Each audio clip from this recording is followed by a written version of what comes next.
Hello dear student, I am Arun Nishad from LPM Public School. In this video, we are discussed about the causes of chemical combination. This is very important segment of chapter 3, that is metal and non-metal. In previous video, we are discussed about the reaction between metal and non-metal. In this reference, we have discussed the causes, reason behind it, the causes of chemical combination. And this goes octet rule. Octet rule. Octet rule. Octet rule is stated that and given by G.N. Lewis and Cossel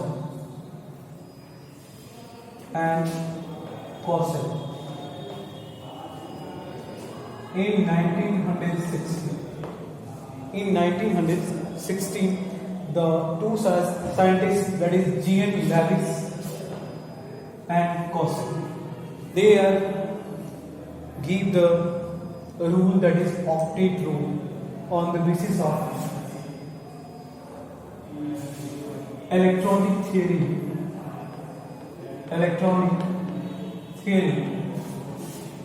of valence cell. Electronic theory of valence cell. They said that in whole periodic table, except noble or inert gases, the all element in metal, non-metal, even metalloids, they are unstable. Means they have no complete valence cell. If you're taking about the metal, if you take example about metal, suppose that you take example of potassium or sodium. You know that sodium has 11 atomic number, and after seeing the electronic configuration, that is 281, it is 11. And here is also that proton, neutron,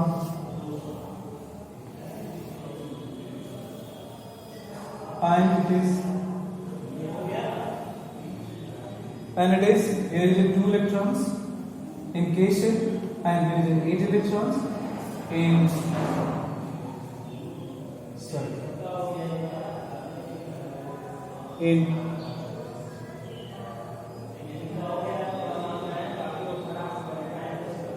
L cell, that is 8 electrons, 1, 2, 3, 4, 5, 6, 7, 8, and here is a 1 electron.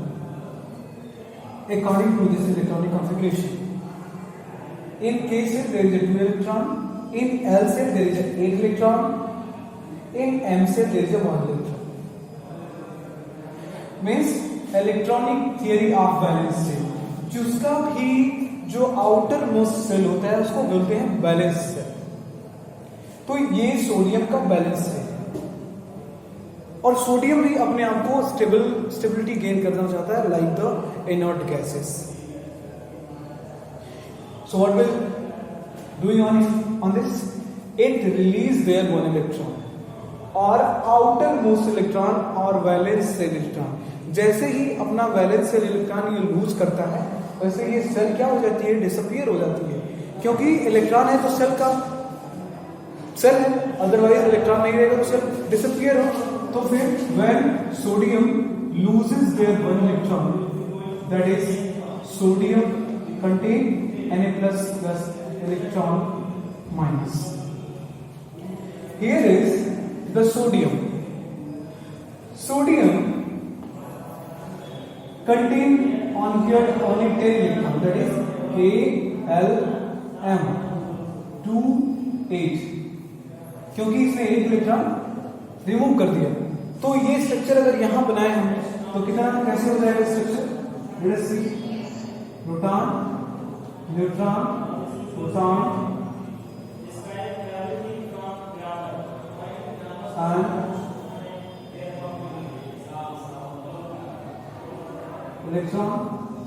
electron.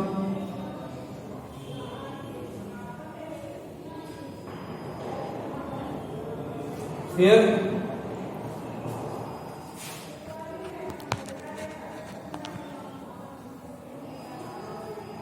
तो इस cases में, और ये किससे match करता है, ये condition match करता है नोबल गैस नियॉन से मैच करता है। नोबल गैस नियॉन का, नोबल गैस और इनॉट गैस, नोबल गैस नियॉन का कितना होता है 10 होता है, और इसका भी कितना है 10 है। नियॉन जो है कंप्लीट स्टेबल ऑक्टेट है इसका नियॉन का। तो ऐसे ही जैसे अपना सोडियम एक इलेक्ट्रॉन एक्स्ट्रा जो वैलेंस इलेक्ट्रॉन है वो रिलीज करता है, लूज करता है, तो वो स्टेबिलिटी अटेन करता है। लेकिन ये यूज कब करेगा, जब किसी को नीड होगा, तो इसका इलेक्ट्रॉन यूज भी हो सकता है। Let us see in case of chlorine. तो जब ये important thing is that when the sodium diameter of sodium or valence or size of sodium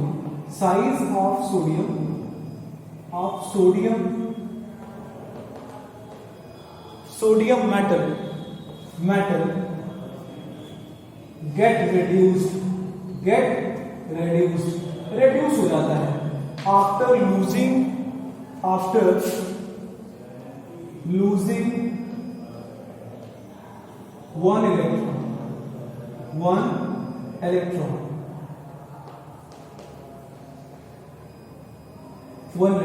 एक ही इलेक्ट्रॉन लूज करता है, क्योंकि आउटर मोस्ट में एक ही इलेक्ट्रॉन ही है। तो जैसे लूज करेगा, इसका जो साइज हो जाएगा छोटा हो जाएगा, और जो इसका आउटर मोस्ट जब जो बचेगा वो कंप्लीटली फिल्ड है, और वो किसका इलेक्ट्रॉनिक कॉन्फ़िगरेशन अटेन कर लेगा, नोबल गैस नियॉन का। और नियॉन जो है पूरी तरह से स्टेबल ऑक्टेट है, तो ये कंप्लीट होगा। So in this way there is a attaining of electron stable electronic configuration like noble gases neon. इसी तरह मैग्नीशियम के केस में होता है। उसमें क्या होता है, मैग्नीशियम का होता है 12 एटॉमिक नंबर, उसके आउटर मोस्ट में 2 इलेक्ट्रॉन एक्स्ट्रा होंगे। तो वो जैसे 2 इलेक्ट्रॉन एक्स्ट्रा लूज करेगा, फिर नियॉन जैसी उसकी कंडीशन हो जाएगी, नियॉन जैसा उसका सेफ हो जाएगा। तो जब वो लूज करता है तो कंप्लीट ऑक्टेट उसका हो जाता है, और जब कंप्लीट ऑक्टेट हो जाएगा तो फिर वो स्टेबिलिटी गेन कर सकता है। तो लेविस और कौशल ने ये कहा था कि जो मेटल्स होते हैं, अगर पूरे पीरियोडिक टेबल में इनर्ट गैसेस या नोबल गैसेस को हम लीव कर दें, एक्सेप्ट के बाद देखें, तो हम जितने नॉन मेटलॉइड या मेटल देखते हैं, सारे के सारे जो इनके इलेक्ट्रॉन्स होते हैं वो कंप्लीटली फिल्ड नहीं होते हैं। वो अपने आप को स्टेबिलिटी गेन, इनर्ट गैसों जैसे स्टेबिलिटी गेन करने के लिए वो अपने वैलेंस सेल इलेक्ट्रॉन को रीअरेंज करते हैं। या तो वो लूज करेंगे, और रीअरेंज किस तरह से करते हैं, या तो वो लूज करके रीअरेंज करेंगे, या तो एक्सेप्ट करके या गेन करके रीअरेंज करेंगे। तो पहला केस तो आपने देख लिया कि यहाँ पे जब कोई मेटल लूज कर रहा है तो उसमें उसके पास कौन सा चार्ज आ रहा है, प्लस चार्ज आ रहा है। और जब कोई नॉन मेटल गेन करेगा तो उसमें नेगेटिव चार्ज आएगा, और उसका डायमीटर क्या होगा, डायमीटर में कोई चेंजेस नहीं आएगा। देखते हैं, सपोज आपने ये तो मेटल का आपने एग्जांपल ले लिया, कोई भी मेटल आप ले सकते हैं, जितने भी मेटल आप लेंगे वो सारे के सारे मेटल के केस में क्या होगा कि वो इलेक्ट्रॉन लूज ही करेगा। और नॉन मेटल पे आते हैं। नॉन मेटल का साइज, स्ट्रक्चर कैसे होता है, देखिए यहां पे मैं लिखा हूं नॉन मेटल सपोज आपने यहां पे क्लोरीन लिया, क्लोरीन का होता है 70 को अगर इस तरह से इलेक्ट्रॉनिक कॉन्फ़िगरेशन लिखें तो क्या होगा 2s7। जो आप ड्रॉ करने की कोशिश करते हो तो क्या होगा, यहाँ पे एक सेंटर में न्यूक्लियस होगा, प्रोटॉन न्यूट्रॉन होंगे, तो यहाँ पे 2 इलेक्ट्रॉन यहाँ पे स्टेबलिश करेंगे इक्वेशन में, और यहाँ पे 8 इलेक्ट्रॉन सब्मिट करेगा और यहाँ पे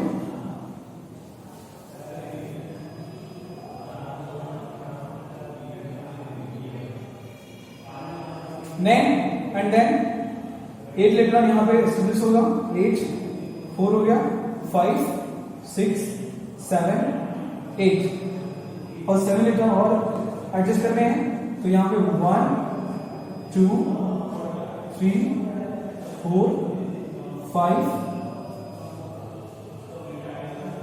6 7 ये हो गया, ये बच गया यहाँ पे, क्योंकि 7 है यहाँ पे इस तरह से स्ट्रक्चर बनेगा किसका, क्लोरीन का। ये क्लोरीन का बनेगा, तो क्लोरीन का स्ट्रक्चर ये है।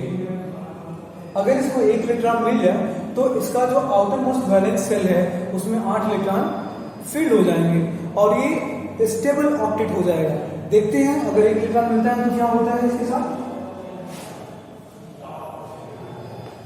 1 इलेक्ट्रॉन प्लस 1 इलेक्ट्रॉन, तो size will be that, suppose that P plus N proton neutron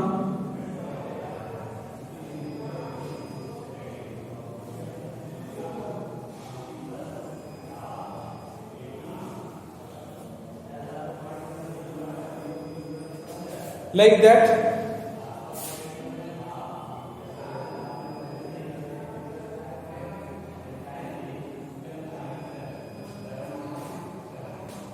And here is 2 electrons.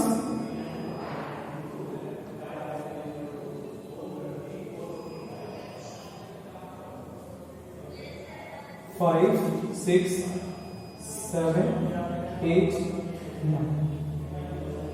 1, 2, 3, 4, 5, 6, 7, 8.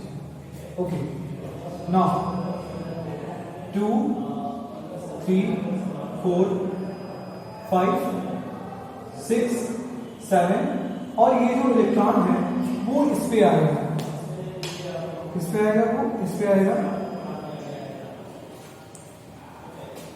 तो ये स्ट्रक्चर यहां पे बनाते हैं,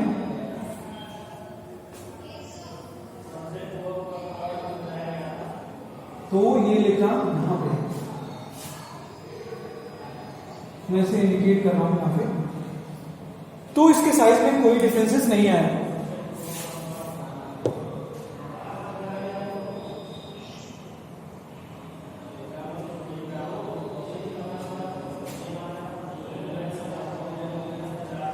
ये है आपका इलेक्ट्रॉन इस तरह से अरेंज्ड है, दोनों के साइज में कोई डिफरेंस नहीं आया।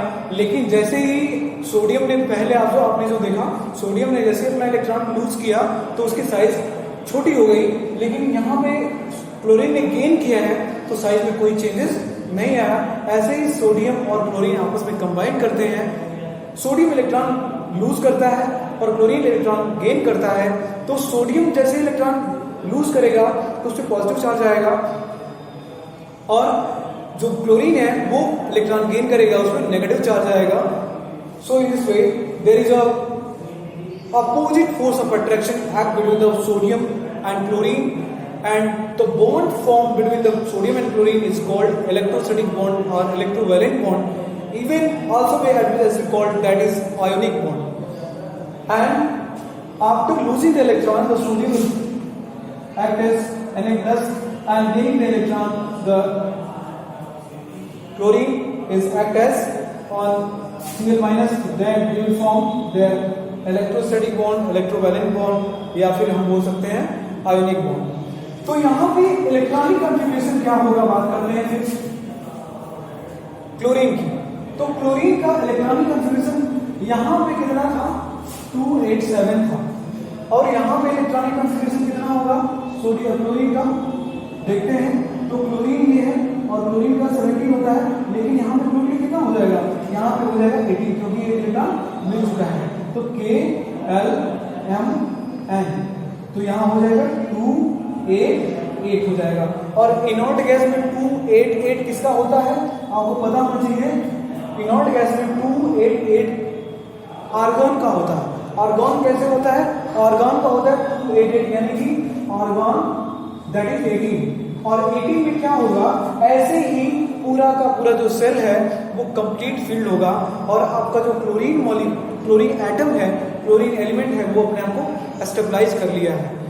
तो यहाँ पे स्टेबिलिटी गेन कर रहा है किसकी तरह से, वो इनॉट गैस आर्गन की तरह से क्लोरीन भी एक इलेक्ट्रॉन गेन करके वो स्टेबिलिटी गेन कर लिया है। तो केसेस में, दोनों केसेस में, चाहे मेटल का केस ले लें या फिर आप नॉन मेटल का केस ले लें, मेटल जो है अपना इलेक्ट्रॉनिक कॉन्फ़िगरेशन अरेंज करता है किस इलेक्ट्रॉन लूज करके, और जो नॉन मेटल है वो अपना इलेक्ट्रॉनिक कॉन्फ़िगरेशन गेन करता है इनॉट गैस जैसे, वो किस तरह से इलेक्ट्रॉन गेन करके अरेंज करता है। So in this way there is no changes of the structure और साइज ऑफ क्लोरीन और even all non metals because they gaining the electrons. तो जितने भी नॉन मेटल्स हैं वो उनके साइज में कोई चेंजेस नहीं आता है, जबकि मेटल्स के केस में सारी की सारी मेटल्स जो होती हैं वो लूज करती हैं इलेक्ट्रॉन को, और जब इलेक्ट्रॉन को लूज करेंगी तो वो उनकी साइज जो है छोटी पड़ जाती है। So in this way, and one more things and very important things will be discuss in the chapter 5, that is periodic property and classification. So I think it is understandable to all of you, and another video we will discuss the combination between an exact donation and recipient, that is metal and non-metals. We will discuss in the next video. Thank you.